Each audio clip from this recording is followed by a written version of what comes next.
Merry Christmas. 핀란드인들이 부러워하는 한국만의 시스템 중에 온돌 문화가 있다는 사실 알고 계셨나요? 한국의 고유 전통 난방 시스템인 온돌은 한국 건축 설계에 특화되어 있습니다. 해외의 많은 국가들은 목조 건축이 대부분이고 온돌에 대한 기술력이 없어서 도입하고 싶어도 방법이 없죠. 모르면 몰랐지 알고 나면 무조건 도입하고 싶은 게 한국의 온돌 시스템인데요. 각종 방법으로 수입하는 나라들 역시 늘어나고 있습니다. 하지만 각 나라마다 부촌에 사는 일부 사람들에게만 해당하는 얘기나 마찬가지죠. 오늘은 핀란드 산타 마을이 한국인 신입사원 덕분에 따뜻한 겨울을 보냈다는 사연입니다. 한국 청년으로 인해 산타 마을에 어떤 일이 생겼는지 궁금하시죠? 해당 사연은 해외 커뮤니티에 올라온 엘리나 살로 씨의 실제 사연을 바탕으로 재구성된 스토리입니다. 그럼 오늘의 감동 스토리 시작합니다. 그 전에 잠깐 구독과 좋아요, 알림 설정은 공짜 꼭 부탁드릴게요. 안녕하십니까? 저는 핀란드 북부 라플란드 지역의 산타클로스의 고향 로바니에미 마을에 사는 27살 여성 엘리나 살로입니다. 핀란드의 연평균 기온은 섭씨 1.7도로 특히 겨울은 정말 춥습니다. 핀란드는 북유럽에 있는 나라로 스웨덴, 노르웨이, 러시아와 인접해 있어서 추운 기후를 경험합니다. 핀란드는 겨울이 길고 폭설과 눈보라가 흔한 특징을 가지고 있는데요. 겨울에는 영하 4도 정도로 추워지며 북부지방인 라플란드에서는 겨울이 더 오래가며 영하 22도 정도까지 내려가기도 합니다. 그 중에서도 제가 사는 마을은 눈도 많이 내릴 뿐더러 춥기도 몹시 춥죠. 아마도 한국인들의 대부분은 평생 영하 22도를 경험해 볼 일은 없으시겠죠. 혹시 궁금하시면 핀란드에 방문해 보시길 추천합니다. 날씨가 춥긴 하지만 9월부터 4월은 멋진 오로라도 볼 수 있고 5월부터 8월에 오시면 약 100일 정도 백야 현상도 경험해 보실 수 있습니다. 한국인 인턴이 처음 산타 마을에 취직하며 인사를 건넸을 때 했던 말이 생각나네요. 선배님, 여기는 진짜 온 세상에 눈이 내리네요. 경치도 매우 아름답습니다. 물론 핀란드는 어디를 가나 풍경이 장관입니다. 특히 눈이 내리는 날이면 사진으로 보는 것보다 훨씬 예쁘죠. 그러나 눈이 온다는 것은 날씨가 추워지는 것을 의미하고 저희 산타 마을의 직원들에겐 버티기 힘겨운 계절이기도 합니다. 제 직업은 산타에게 편지를 보내는 아이들에게 답장을 해주는 산타 마을의 엘프입니다. 저희 산타 마을은 전 세계에 있는 순수한 아이들에게 편지가 오는 곳이에요. 크리스마스를 기대하는 한국인이라면 아마 TV나 뉴스에서 한 번씩은 들어보셨을 거예요. 그렇기 때문에 저희 회사에는 다양한 언어를 구사하는 직원들이 모여 있습니다. 하지만 아시아권에서 온 직원들과는 서로 문화 차이가 커서 친하게 어울리지 못했는데요. 그 중에 딱 한 사람은 마음에 들었습니다. 중국인들은 원래 잘 안 씻나요? 냄새가 너무 나서 같이 못 있겠더라고요. 일본인들은 너무 조용하고 눈치가 보여서 다가가기 불편했고요. 그런데 이 한국에서 온 신입사원은 유럽 사람들한테 먼저 말을 걸며 친해지려고 노력하는 모습이 좋게 보였거든요. 하지만 더욱 결정적인 사건은 따로 있었습니다. 워낙 많은 소식을 접하는 직업이다 보니 한국의 겨울이 따뜻하다는 소문은 익히 들어 알고 있었는데요. 이 한국에서 온 남자 직원은 일본 직원과는 달리 유독 추위를 못 견디는 것이 아니겠어요? 물론 저희 핀란드 사람들도 길고 추운 겨울밤은 견디기 힘든 기간이긴 하지만요. 제가 한국인 신입사원의 이름을 소개 안 했군요. 그 친구의 이름은 박재민입니다. 외국에서는 나이를 물어보는 게 실례기 때문에 그 당시에는 정확한 나이를 몰랐지만 재민이의 첫인상은 고등학생 정도로 보였죠. 한국인들이 동안이라는 소문이 있었어도 29살이 19살로 보일 줄은 상상도 못했어요. 다른 나라에서 온 직원들과 달리 한국인 직원만 가지고 있는 아이템이 딱 하나 있었죠. 그는 핀란드의 겨울이 너무 견디기 힘들다며 한국에서 전기장판이라는 것을 사왔더라고요.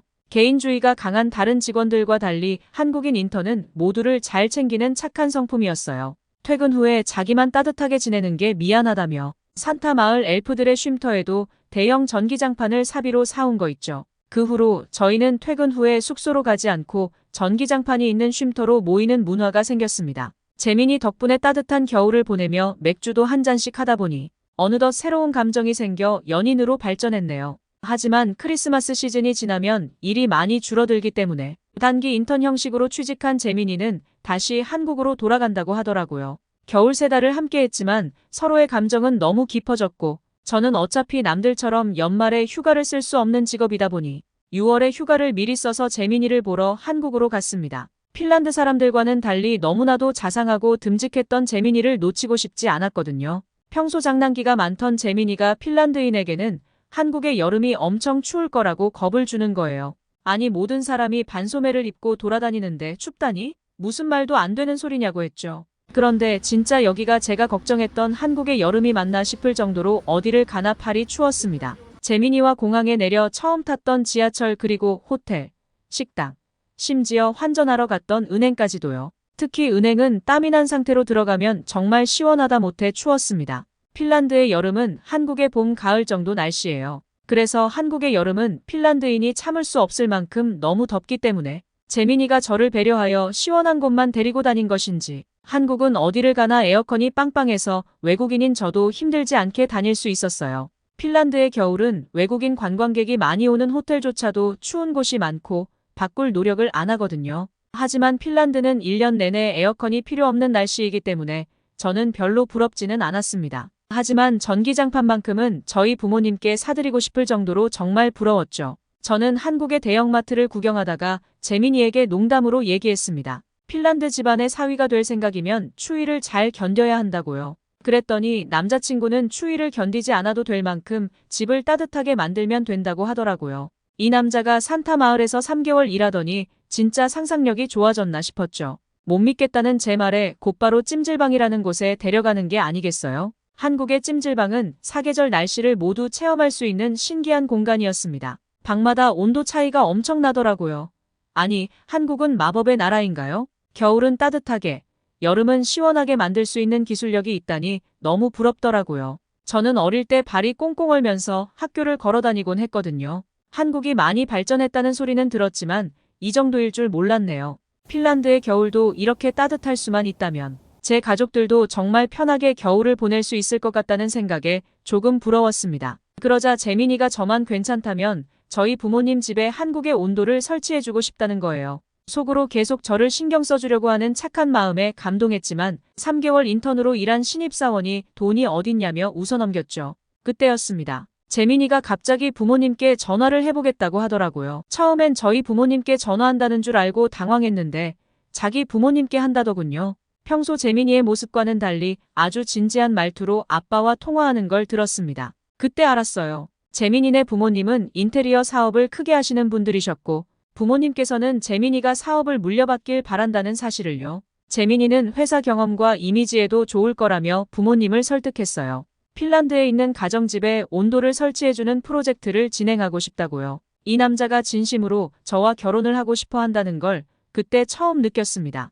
재민이의 추진력에 저도 부모님께 전화를 드렸어요. 남자친구가 핀란드 집이 너무 춥다며 온도를 설치해드리고 싶다는데 어떻게 생각해요? 저희 부모님께서는 너무나도 뜬금없는 소리라고 하시더군요. 사실 핀란드인들은 환경이 변하는 것을 좋아하지 않거든요. 게다가 저희 집은 나무로 만든 집이라 바닥을 뜯을 수도 없어서 불가능하다고 전화를 끊으셨어요. 저도 의문이었어요.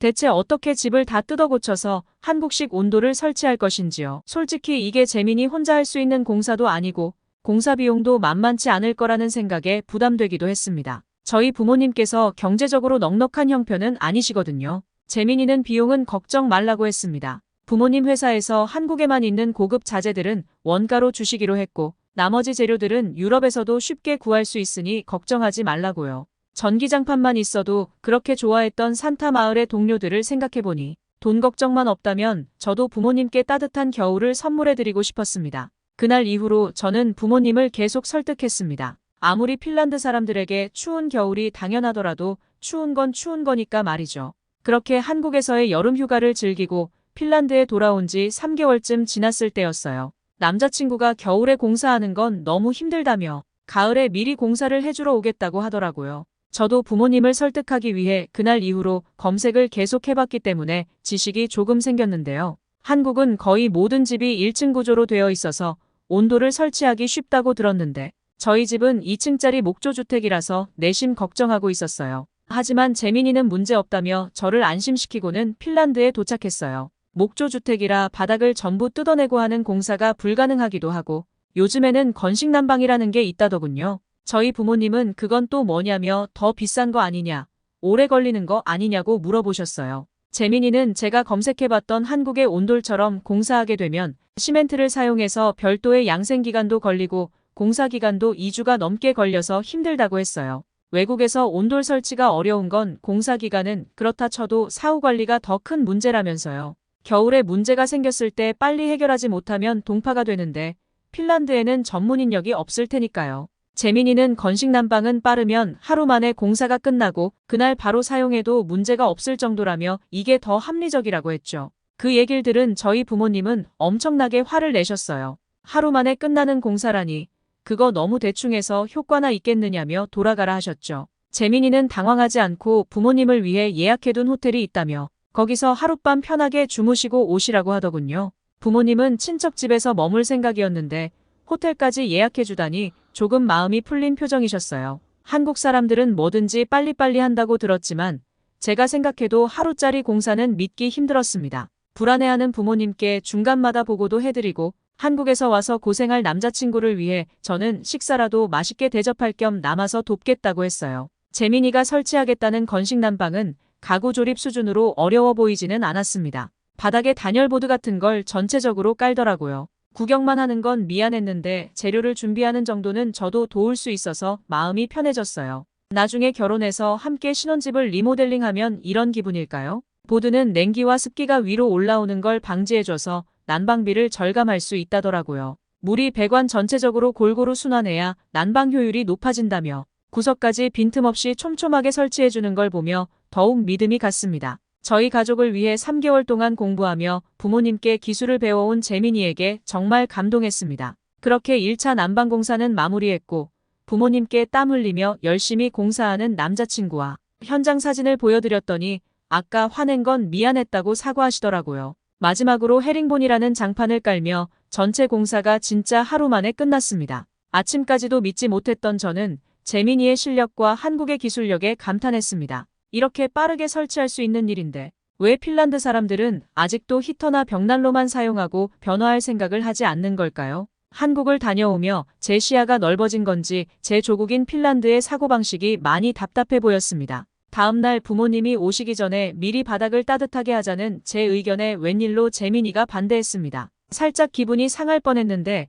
남자친구는 부모님이 오시면 직접 사용해 보시게 해드리고 싶었고 바닥이 얼마나 빠르게 따뜻해지는지 보여드리고 싶었다네요. 제 짧은 생각을 반성하며 한국인들도 무조건 빨리빨리 하는 게 아니고 다 이유가 있구나 싶었습니다. 그렇게 저희는 호텔로 가서 부모님을 모시고 집으로 돌아왔습니다. 부모님은 집안 전체가 30분도 안 돼서 따뜻해지는 걸 경험하셨고 특히 엄마는 태어나서 처음 느껴보는 따뜻함이라고 재민이의 손을 잡고 눈물까지 보이셨습니다. 아직 가을 날씨긴 하지만 그래도 밤에는 춥다 보니 집안 전체가 따뜻해지는 건 충분히 느낄 수 있었죠. 놀란 건 부모님뿐만이 아니었어요. 저도 한국은 여름에만 가봤기 때문에 전기장판이 아닌 온돌은 처음 경험했거든요. 그동안 춥게 사는 게 당연하다고만 생각했던 저는 재민이의 손을 꼭 잡으며 고맙다고 말했습니다. 아빠도 안 해줘도 되는 일이었는데 이렇게까지 신경 써줘서 고맙다고 마음을 전하셨습니다. 재민이도 평소와 달리 쑥스럽다는 표정으로 저와 부모님의 인사를 받아줬고요. 그렇게 저희 가족은 태어나서 처음으로 핀란드에서 따뜻한 겨울을 보낼 준비를 마쳤습니다. 부모님은 올겨울 지인들을 집으로 초대해서 자랑할 생각만으로 벌써 기분이 좋으신 것 같아요. 크리스마스 선물로 재민이를 받은 것 같다며 저희의 결혼도 허락해 주셨습니다. 저는 올해도 가족과 함께 크리스마스를 보낼 수 없고 산타 마을로 돌아가서 아이들에게 편지를 써줘야 합니다. 올해를 마지막으로 산타 마을의 임무를 마치고 내년부터는 한국에서 재민이와 살 계획입니다. 한국도 지금 크리스마스 분위기로 한창이겠죠? 혹시 궁금한 분들이 계실까봐 짧게 설명할게요. 특히 제 이야기를 듣고 자녀나 손자, 손녀에게 들려주시면 아이들이 올겨울을 더욱 기대할 거예요. 누구나 크리스마스라 하면 제일 먼저 떠오르는 산타클로스. 어릴 적부터 산타클로스는 어디서 왔을까? 생각을 한 번쯤은 해보신 적 있을 것 같은데요. 산타클로스의 고향이라고 할 수 있는 로바니에미에 대해 간단히 소개해드리겠습니다. 핀란드 수도인 헬싱키에서 북쪽으로 900km 떨어진 곳에 자리 잡고 있는 마을로 인구는 6만여 명 정도입니다. 이 마을에서 북극권이 시작되기 때문에 마을 내부에는 북극권이 시작됨을 알려주는 표지판과 선이 그어져 있습니다. 또한 슬록 썰매 및 스노우 모빌 투어, 이글루 호텔, 기념품 상점, 우체국, 산타파크, 산타클로스가 진무를 보는 사무실 등이 준비되어 있습니다. 산타 마을이 상상이 아니라 현실에 존재한다는 사실만으로도 아이들은 엄청 놀랄 거예요. 그중에 저와 재민이가 근무한 곳은 중앙 우체국이란 곳이에요. 산타를 돕는 엘프들과 함께 운영되는 이곳은 전 세계 어린이들에게서 온 우편물을 정리하고 답장을 보내주는 곳입니다. 전 세계 어느 곳이든 산타클로스 할아버지에게라고 편지를 쓰면 우표가 없더라도 로바니에미에 있는 산타 마을로 전해진다는 사실 아셨나요? 매년 50만 통 이상의 편지가 날아오지만 엘프들은 아이들의 동심을 지켜주기 위해 정성스럽게 답장을 보내주고 있답니다. 동화 속에 나올 법한 오래된 통나무로 만들어진 이 우체국은 전 세계에서 유일하게 공인된 산타클로스 우체국입니다. 모든 카드, 편지, 소포에는 이곳 중앙 우체국만의 특별한 소인이 찍히거든요. 핀란드의 산타 마을을 통해 주고받는 편지라니 어린이들에게 많은 설렘을 안겨줄 수 있을 것 같죠. 매년 아이들 몰래 가짜 편지를 쓰지 마시고 올해는 진짜 산타에게 편지를 보내는 추억을 만들어 보세요. 저는 산타클로스가 한국인들에게 따뜻한 온도를 만들 지혜를 선물해 주신 것처럼 핀란드처럼 눈이 많이 오고 추운 지역에 사는 사람들에게도 온돌 문화를 선물해 주셨으면 좋겠습니다. 한국의 조상들이 미래의 자손들을 위해서 지키고 발전시켜온 온돌 문화가 이제는 핀란드를 포함한 전 세계가 부러워하는 문화가 되었으니 말입니다. 핀란드 가정집에 한국식 온돌이 설치되었다는 사연을 보게 되니 마음까지 따뜻해지는 사연이었습니다. 세계 최고의 난방 시스템을 가지고 있는 한국인으로서 선조들의 지혜에 다시 한번 깊은 감사를 드리며 오늘 영상을 마치겠습니다. 오늘의 이야기 어떠셨나요? 핀란드인 엘리나 살로 씨에게 알려주고 싶은 한국 문화가 있다면 댓글로 남겨주세요. 감동을 받으셨다면 구독과 좋아요, 알림도 꼭 눌러주세요. 끝까지 시청해주셔서 진심으로 고맙습니다. 지금까지 따뜻한 이야기를 전하는 감동 스토리였습니다.